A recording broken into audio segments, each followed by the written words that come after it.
NDA ವಿರುದ್ಧ ಶಿವಸೇನೆ ನಾಯಕನ ಸ್ಫೋಟಕ ಹೇಳಿಕೆ. ವೈಟ್ ಅಂಡ್ ವಾಚ್ ಅಂತ Sanjay Raut. Wait and watch, देखते रहिए आगे आगे क्या होता है. ಪಿಕ್ಚರ್ ಅಭಿ ಬಾಕಿ ಹೇ ಅಂತ ನಾನು ಹೇಳಲ್ಲ. मैं ये कहूंगा कि पिक्चर शुरू हुआ है, एंड बाकी. White and watch, just white and watch, ಏನಾಗುತ್ತೆ ಅಂತ ಕಾದು ನೋಡಿ. ಹೀಗಂತ ಮಹಾರಾಷ್ಟ್ರದ ಶಿವಸೇನಾ ನಾಯಕ ಸಂಜಯ್ ರಾವತ್ ಹೇಳಿರೋದು ಇದೀಗ ರಾಷ್ಟ್ರ ರಾಜಕಾರಣದಲ್ಲಿ ಭಾರಿ ಕುತೂಹಲಕ್ಕೆ ಎಡೆ ಮಾಡಿಕೊಟ್ಟಿದೆ. ಜೊತೆಗೆ ಸಂಜಯ್ ರಾವತ್ ಪಿಕ್ಚರ್ ಅಭಿ ಬಾಕಿ ಹೇ ಅಂತ ನಾನು ಹೇಳಲ್ಲ, ಪಿಕ್ಚರ್ ಶುರುವಾಗಿದೆ, ಅಂತ್ಯ ಆಗಿ ಆಗುತ್ತೆ ಅಂತಿದ್ದಾರೆ. ಹಾಗಾದ್ರೆ ಏನಿದು ಸಂಜಯ್ ರಾವತ್ ಅವರ ಮಾತಿನ ಅರ್ಥ? ಕೇಂದ್ರದಲ್ಲಿ ಮೋದಿ ಕಿಚಡಿ ಸರ್ಕಾರದ ಆಯುಷ್ಯು ಎಷ್ಟು ದಿನ, ಅದನ್ನ ಡೀಟೇಲ್ ಆಗಿ ತೋರಿಸ್ತೀವಿ. ಆದ್ರೆ ಅದಕ್ಕಿಂತ ಮೊದಲು ಹಲೋ ಕನ್ನಡ ಯೂಟ್ಯೂಬ್ ಚಾನಲ್ ಅನ್ನು ಸಬ್ಸ್ಕ್ರೈಬ್ ಮಾಡ್ಕೊಳ್ಳಿ. ಹಾಗೇನೆ ಪಕ್ಕದಲ್ಲಿರೋ ಬೆಲ್ ಬಟನ್ ಅನ್ನು ಪ್ರೆಸ್ ಮಾಡಿ. ಲೋಕಸಭಾ ಅತಂತ್ರ ಚುನಾವಣಾ ಫಲಿತಾಂಶದಿಂದಾಗಿ ಕೇಂದ್ರದಲ್ಲಿ ಕಿಚಡಿ ಸರ್ಕಾರ ರಚನೆಗೆ ಬಿಜೆಪಿ ಮುಂದಾಗಿದೆ. 2 ಸಲ ಪ್ರಧಾನಿಯಾಗಿದ್ದ ಮೋದಿ ಈಗ 3ನೇ ಸಲ ಪ್ರಧಾನಿಯಾಗೋಕೆ ಸಿದ್ಧವಾಗ್ತಿದ್ದಾರೆ. ಕುಟುಂಬ ರಾಜಕಾರಣವನ್ನ ವಿರೋಧಿಸುವ ಮೋದಿ ಸಾಹೇಬ್ರು ಯುವಕರು ಮತ್ತು ಯುವ ಜನತೆಗೆ ರಾಜಕೀಯದಲ್ಲಿ ಹೆಚ್ಚು ಒತ್ತು ಕೊಡ್ತಾರೆ. ಹೀಗಿದ್ಮೇಲೆ ಮೋದಿ ಸಾಹೇಬ್ರು ಈ ಸಲ ಪ್ರಧಾನಿ ಹುದ್ದೆಯನ್ನ ಬೇರೆಯವರಿಗೆ ಬಿಟ್ಟು ಕೊಡಬೇಕಲ್ವಾ?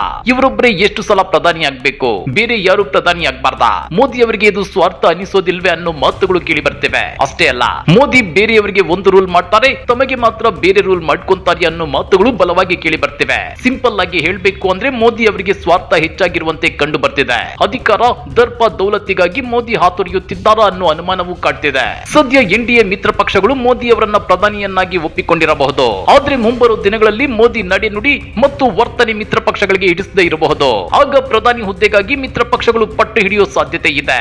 ಇದೇ ವಿಚಾರವಾಗಿ ಪ್ರತಿಕ್ರಿಯಿಸಿರುವ ಶಿವಸೇನಾ ನಾಯಕ ಸಂಜಯ್ ರಾವತ್, ಬಿಜೆಪಿ ಈಗ ಸಮ್ಮಿಶ್ರ ಸರ್ಕಾರ ರಚನೆಗೆ ಪ್ರಯತ್ನಿಸುತ್ತಿದೆ. ಆದ್ರೆ ಅವರು ತಮ್ಮದೇ ಆದ ಧೋರಣೆಯಲ್ಲಿ ಮೋದಿ ಕಿ ಸರ್ಕಾರ, ಮೋದಿ ಕಿ ಗ್ಯಾರಂಟಿ ಅಂತ ಮಾತನಾಡ್ತಿದ್ರು.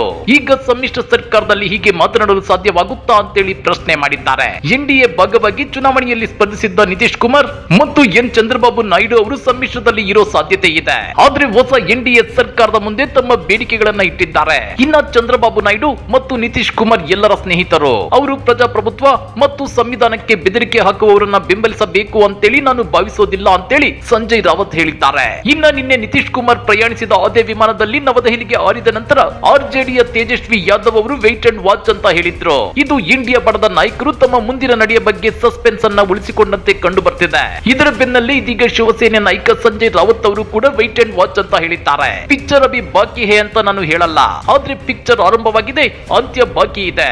ಯಾವಾಗ ಬೇಕಾದ್ರೂ ಮೋದಿ ಸರ್ಕಾರ ಪತನವಾಗುತ್ತೆ. ಕೇಂದ್ರದಲ್ಲಿ ಸರ್ಕಾರ ರಚನೆಯಾದ್ರೂ ಕೆಲವೇ ದಿನಗಳಲ್ಲಿ ಮನಸ್ತಾಪ, ಕಚ್ಚಾಟ ಶುರುವಾಗುತ್ತೆ. ಆಗ ಪಿಕ್ಚರ್ ಬೇರೆನೇ ಇರುತ್ತೆ ಅನ್ನೋ ಅರ್ಥದಲ್ಲಿ ಸಂಜಯ್ ರಾವತ್ ಹೇಳಿಕೆ ಕೊಟ್ಟಿದ್ದಾರೆ.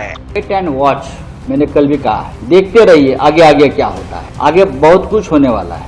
मैं तो ये नहीं कहूंगा कि पिक्चर अभी बाकी है.